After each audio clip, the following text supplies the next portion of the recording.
November is National Caregivers Month. It is a time to recognize, support, celebrate, empower, and honor family caregivers across the country that work so very hard taking care of a loved one.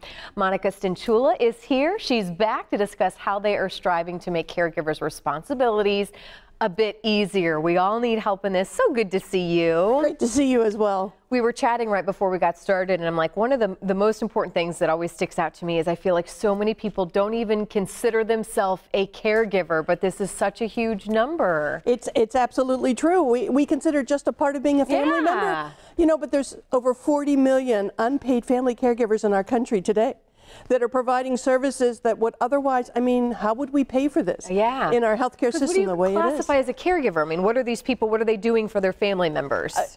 You could be making their meals for them. You could be helping them with dressing, bathing, and all those tasks at home. You could be providing them transportation to and from appointments. You could be doing their grocery shopping. All those things that we do as part of our daily life, we call those activities of daily living. And when you can no longer do those independently because of some condition that you have, or that's what a family caregiver is. They come in to help you to be able to do those tasks, because we all want to stay at home to age, and in order to do that, sometimes we need the assistance of others. And what you guys are so good at, we're going to talk about the resources here in just a moment. But what I didn't realize, and we've had a lot of conversations with you and your team, is the legislation that you really try to lobby for and help these families. Absolutely. How is it that you do that? Talk about some of the things that you've been able to help with. Yes, AARP is a 38 million member organization, and at our core we are an advocacy organization. We work on the national level and on the state level to promote legislation that's good for our members and for our communities as a whole. Okay. There's three particular legislations that I want to bring to your attention. The first one is the RAISE Act that was signed into law by President Trump on January 2018. And what that does is, for the first time in our nation, we'll convene a group of thought leaders together that will say, what does it take to have good legislation that lets us age in place, age at home? Like, what does that need to look like? We got healthcare legislation, but we never got legislation for the other side of what it is to live as we age. And so the RAISE Act will help with that. And, you know, the core of that is, how do we protect our family caregivers by creating this legislation? How do we support them? The second one is called the Credit for Caring Act.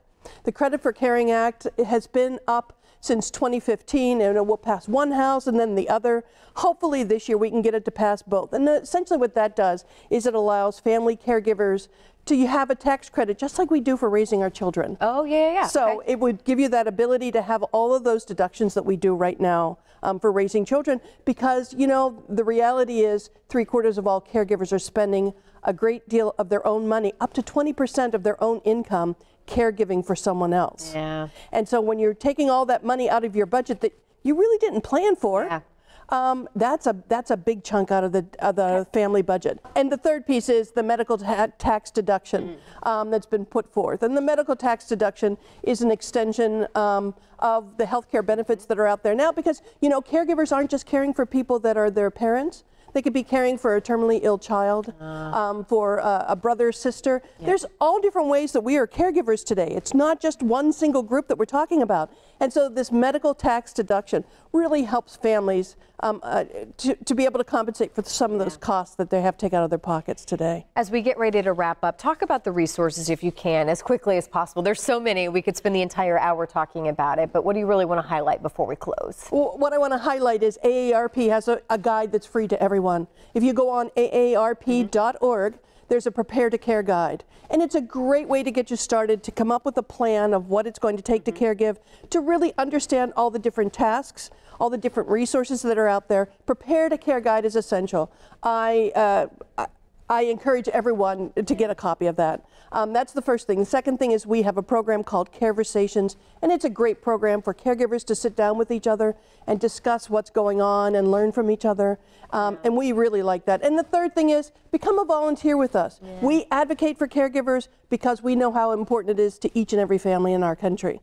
I love how passionate you are about this. Again, if you're watching, own that you're a caregiver, reach out, get the resources that are just waiting for you. Thank you so much for your time, as always. Thank you. We'll make sure and put details on our website as well.